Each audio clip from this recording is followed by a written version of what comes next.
Welcome everybody to the R&R Catcast, a fan-based podcast focusing on Montana State athletics. We're two dudes named Ryan from the state of Washington talking about our dear Montana State. We hope you enjoy.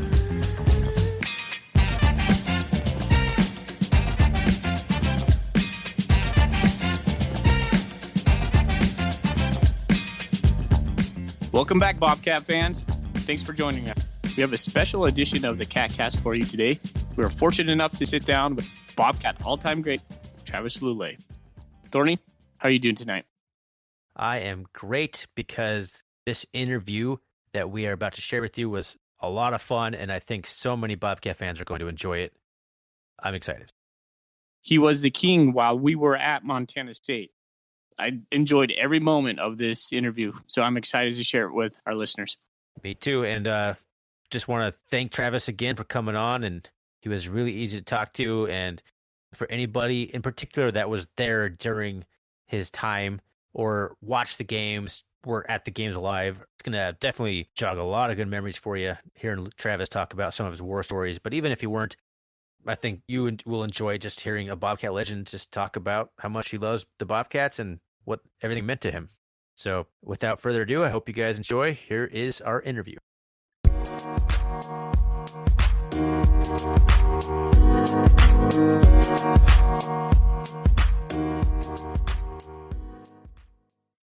Now we're fortunate enough to welcome in Travis Lulay, a Bobcat all-time great. How are you doing, Travis? I'm doing great, guys. Appreciate you having me on. Talk a little Bobcat football here. Yeah, and for those of you who may not know, I don't know how you wouldn't know, but Travis Lulay was a starting quarterback for the Bobcats from 2002 to 2005, and all he did was lead the team to a Big Sky championship in 2002, 2003, and 2005, throw for over 10,000 yards and rush for over 1,000 in his career, which was second in league history in total offense when he graduated. He was an inductee to the 2015 Montana State Bobcat Hall of Fame, 2019 Montana Hall of Fame, and he went on to have a decorated CFL career, and he just retired this spring. Travis, can you tell us what you've been up to since your retirement from the CFL?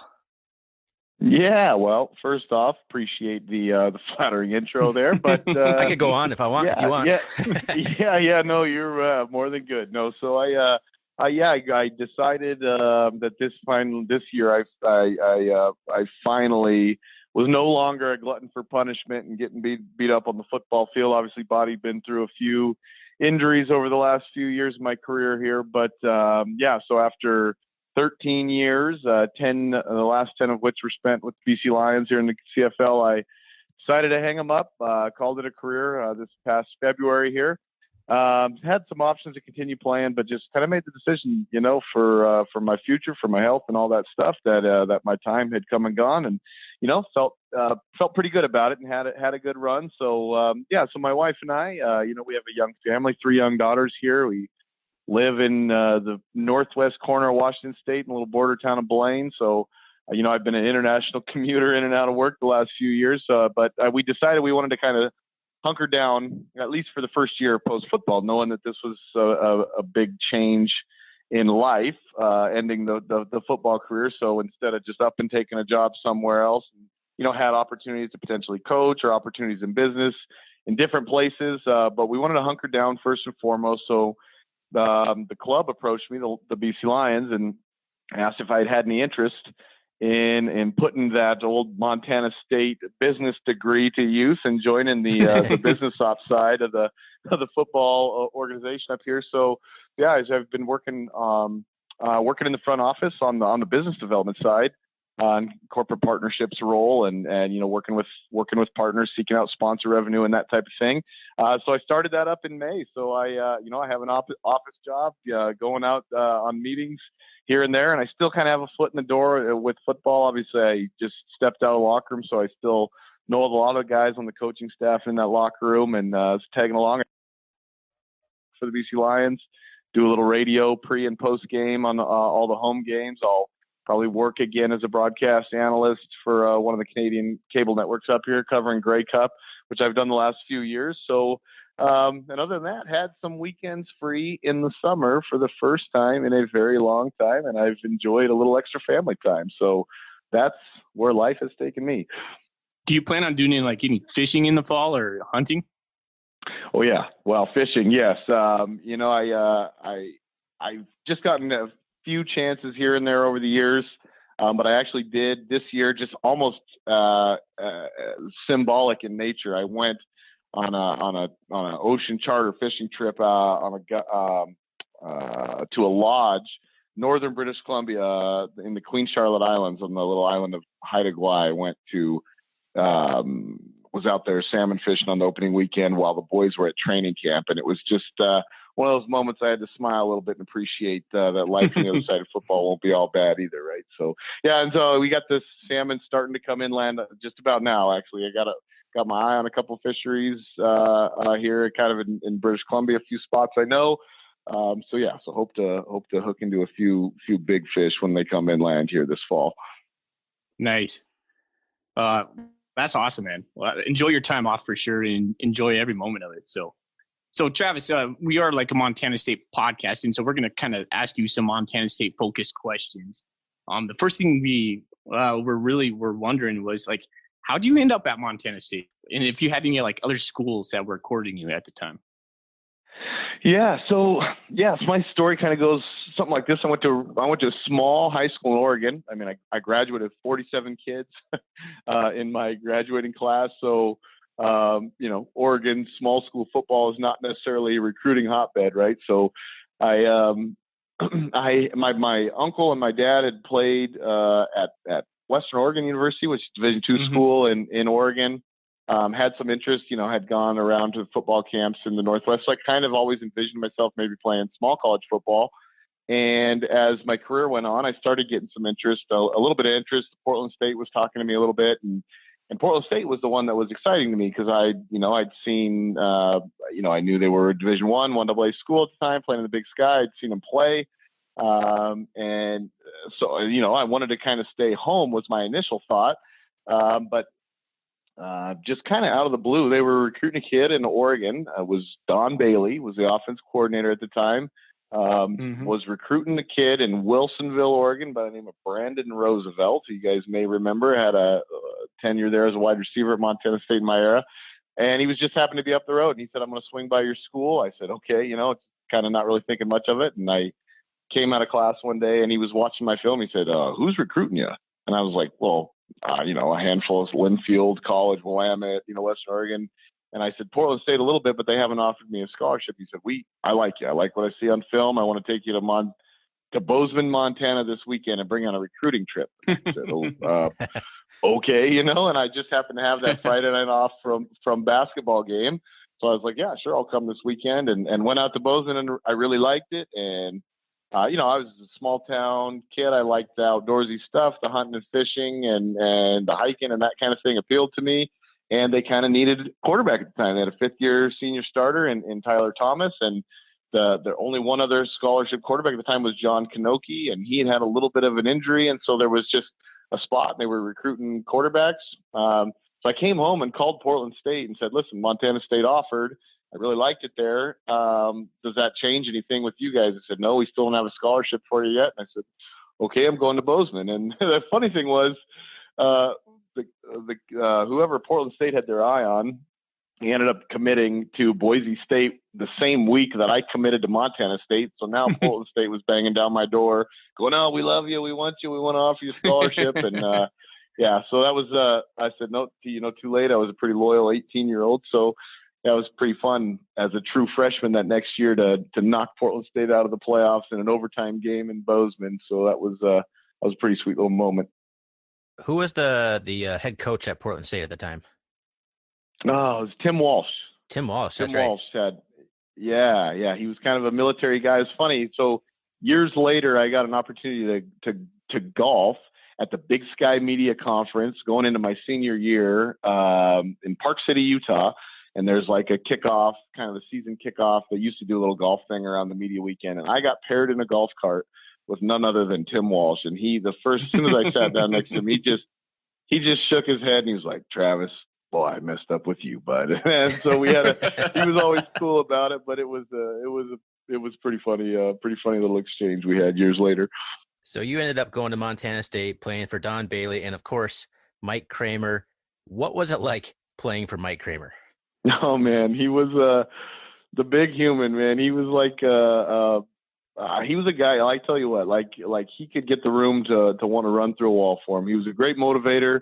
The thing I appreciated with me, like when he came to recruit me, I remember when him and Don Bailey were sitting in my folks' house, and when I was in high school, and and he said, "Listen, I don't care that you're small town USA, right? I'm from Colton, Washington, and so that kind of resonated with me. So like, I don't care. I don't care where you come from. You can only beat who you're playing against, and and so we liked you. And then the other thing he did for me was he always kind of like stood up for the guys that worked really hard for him, right? Like in the media, I mean, I'd throw a pick and he'd be like, the pick had nothing to do with Travis, and he might just be BS and it might have been 100% my fault, but he had my back, and so he really kind of empowered the guys to want to be better. And he was, he had a funny way about him sometimes. Like he would use the biggest word. Like we used to joke that we thought Kramer would, open up the dictionary in the morning and just point to a word with his eyes closed and say, I'm going to use that word 10 times today. And we would hear it, in the team speech.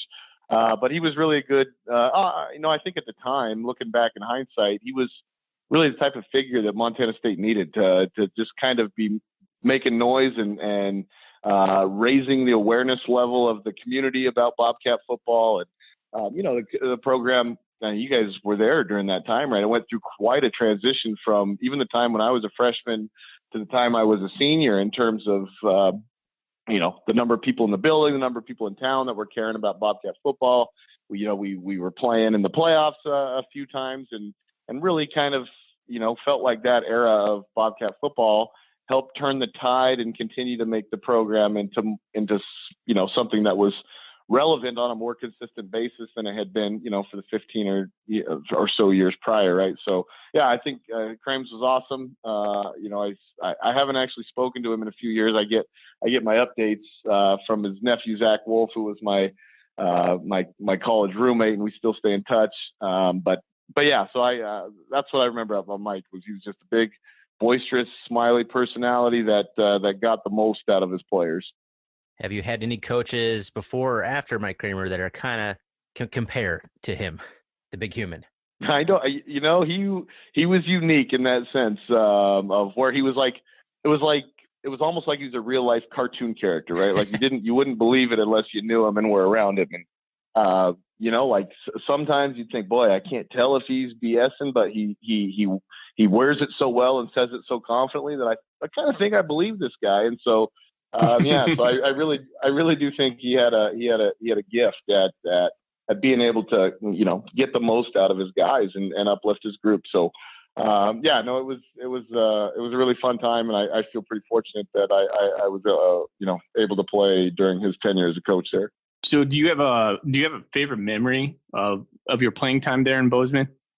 Oh man. Yeah. I mean, yeah, just, there's a few that obviously stick out. I think it was really, really cool to see, like, when I got there in 2002, right, I didn't really, honestly, like, I didn't know the streak against the University of Montana was a thing, right? Like, I had no idea. I remember sitting in the academic center, and I knew Montana was, had come off a national championship the year before. And so I knew, whatever, they had their thing going on. They felt pretty good about what they were doing in Missoula.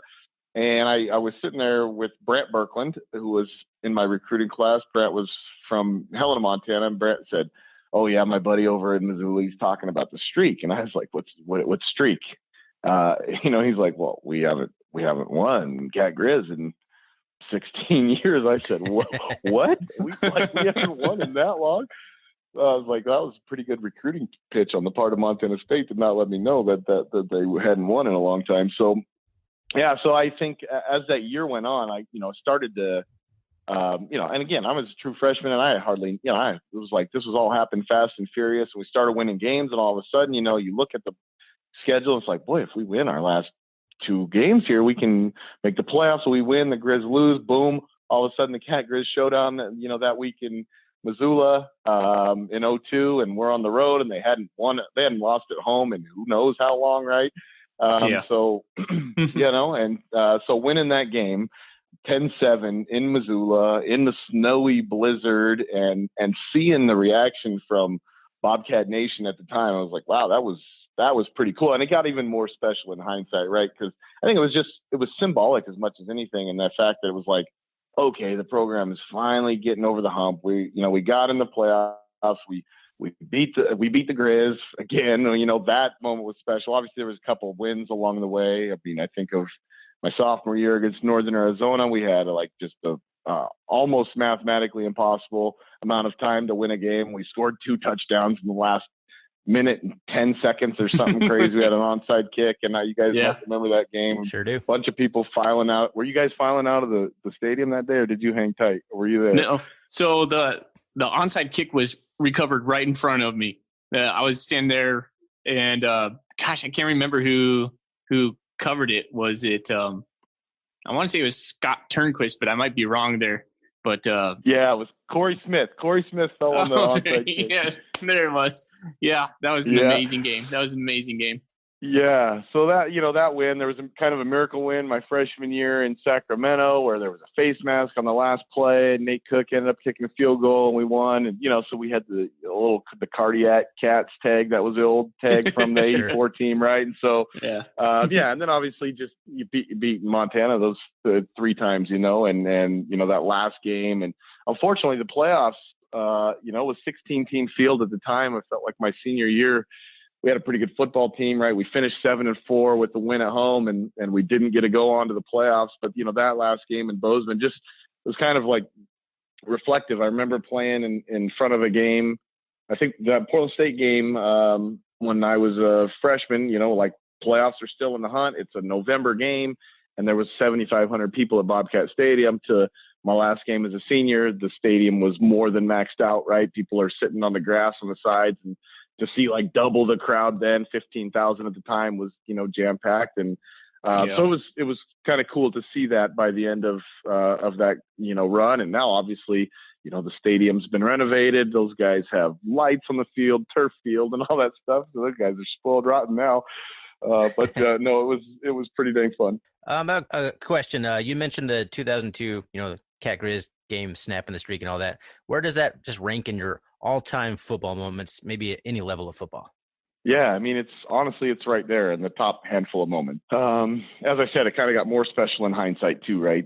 But obviously as a pro, I was a member of a championship team up here, and we won a Grey Cup championship on our home turf in BC in a brand new renovated BC Place Stadium, and we had so much momentum at the end of the year that winning that championship up here was a really, really cool, special moment.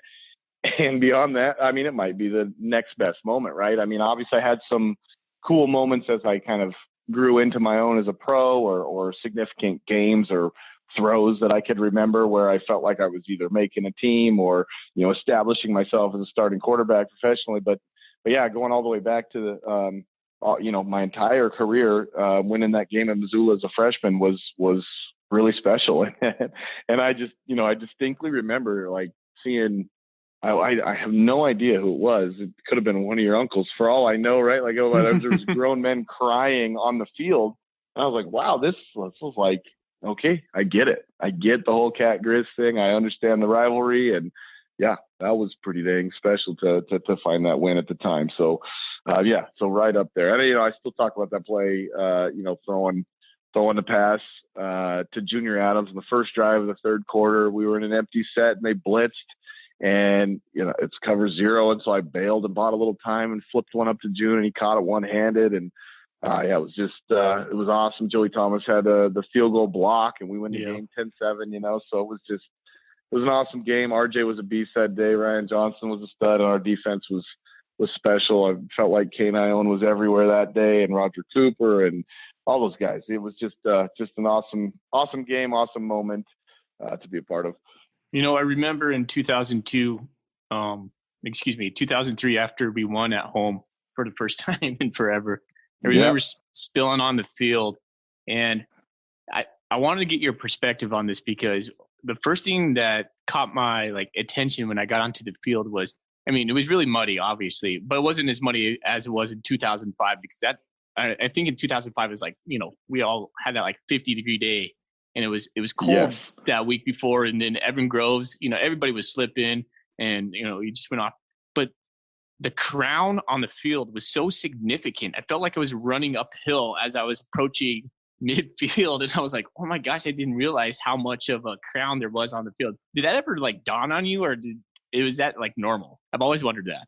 Yeah, you know what? Like, so that's not nearly as common now as it was then, because so many fields are turf fields, and the way they design the fields to drain through the turf straight down, you don't see nearly the crown you used to see. And yeah, I do remember that being really significant. I remember early on in my career, maybe the first time we played in a scrimmage in the stadium or something. I remember, I can't remember if it was Don Bailey or Tyler Thomas, the other quarterback, talking about like, you're going to need to dial in warm-ups, because when you throw, like, say you throw a hitch or an out, when you're throwing a ball through the sidelines, it's going to sail high on you initially, because you're like up on top of the crown, right? So you it almost felt like you were a pitcher, and you had to like really get on top of the ball and drive it down, like downhill almost, or that ball it would shoot high and go through the sideline. So yeah, but again, like, so I used to be really cognizant of that when we'd go to a road stadium. I'd walk out on the field for that reason, to kind of get a feel for the crown. Like, okay, is this one of those fields I got to make a number of throws and warm-ups just to get my bearings about me, or is it a flat field? So actually, I remember at the time feeling like whenever I would go to a place that had a really flat field, like, golly, this feels awkward. It's almost like I'm throwing it uphill, when I'm throwing to the sidelines. Because it really was pretty significant there in Bozeman. Right on. Has Jeff Choate, has he invited you back to speak to the team or the players? So I actually 2 years ago, I sent, it might have been 3 years ago now. It might have been Choate's first year, but I sent a video message to the team. He just wanted me to speak on kind of the importance of Cat Grizz, what it meant to me, maybe a memory I had. So I did. I was in my bonus room at home here. I sent put together a little 2-minute video or something, 2 or 3 minute video, and sent it off. So supposedly, they played it to the guys the night before. I think it was Kane Ione was on the staff that year, so I think I sent it to Kane, and he showed it. Now, obviously Kane's back now, but he was in Washington for a year or two.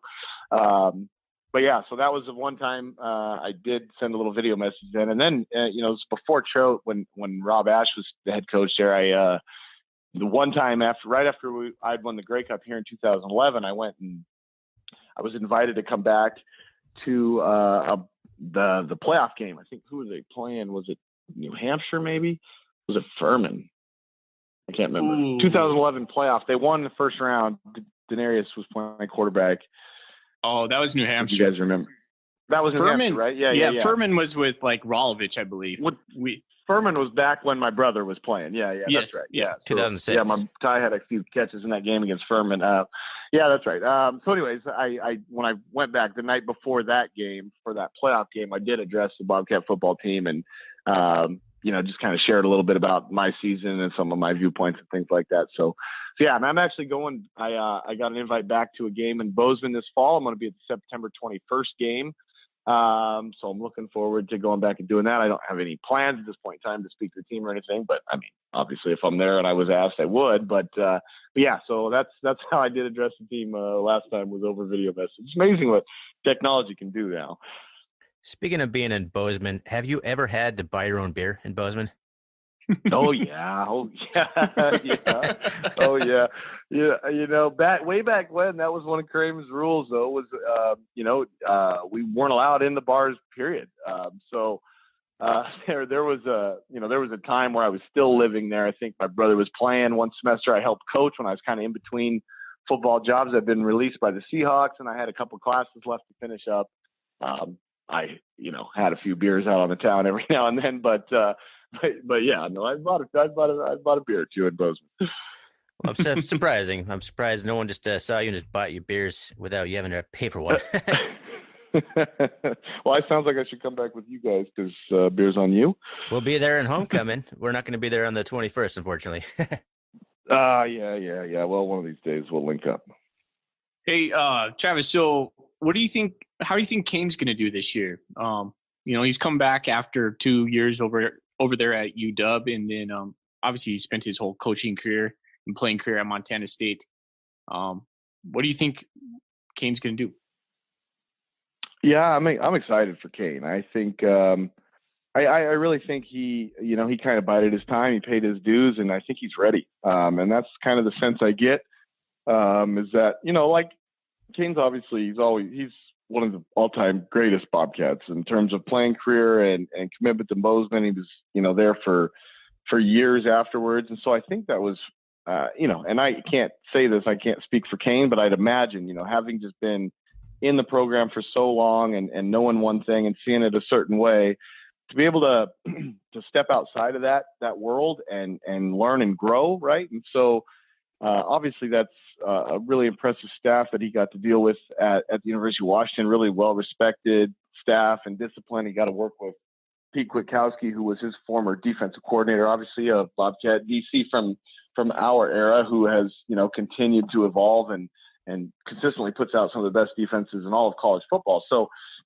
King got to go there and see what that process looks like at the highest level of college football, week in, week out, and kind of really formulate a game plan for what he'd want a defense to look like. The last time he was a co-coordinator, right? His last year with Jamie Marshall in Bozeman that one year. And, so that's really maybe not a good impression of what a K-9 defense would look like, because he's working with somebody else and all those things. So I think this time we'll get a chance to see exactly what the defense looks like. And so hopefully, and it certainly looks on paper like he's got enough talent to put schemes in place that he'd like to do, that he's grown and learned. So I'm excited to see what we get from the Bobcat defense, because I know how stout that unit was way back when I was playing, and he was a part of that defense that Coach Kwiatkowski was the mastermind of. And I know it's just continued to evolve into a really stout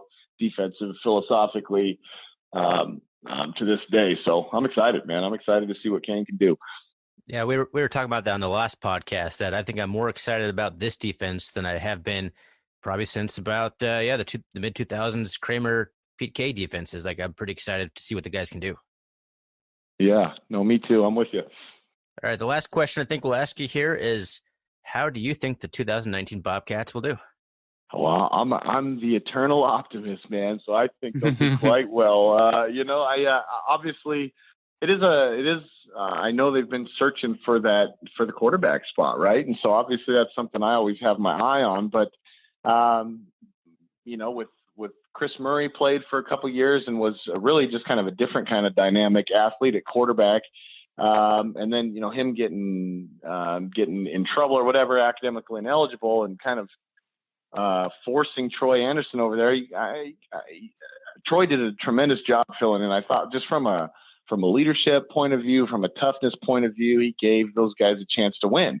Now, I think he wasn't necessarily recruited to play quarterback at the college level. He had enough quarterback moxie about him that he could find a way to win some games. And obviously he was phenomenal talent with the ball in his hands. So I'm really curious to see how Coach Miller uses him on the offensive side of the ball, and how he evolves as a defensive player, because I think he's really a special talent and athlete that you don't see every year come through, right? And so I want to see what he can do. I've become quite a fan of him just as a character, individual, and tough, hard-nosed football player last few years. So it'll be different to see a different quarterback, but I'm excited about Casey Bauman. I a couple of years ago in BC with the BC Lions, one of his private quarterback coaches through high school, a guy by the name of Jake Heaps, who Jake was a former All-American or high school All-American, what have you. Kind of bounced around a bit in college, but spent a little time with the Seahawks and all that. But he does some quarterback training throughout the Northwest.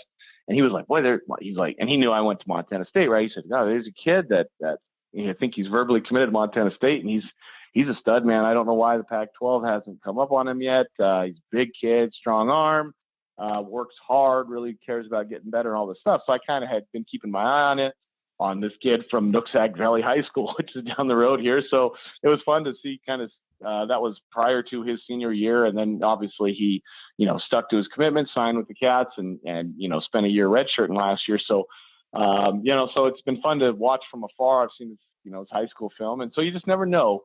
Never really know until a guy gets, underneath the bright lights, what that's going to look like. But I certainly think, Coach Miller did a really good job when he took over the offense last year of playing to the strengths of the guys that he had.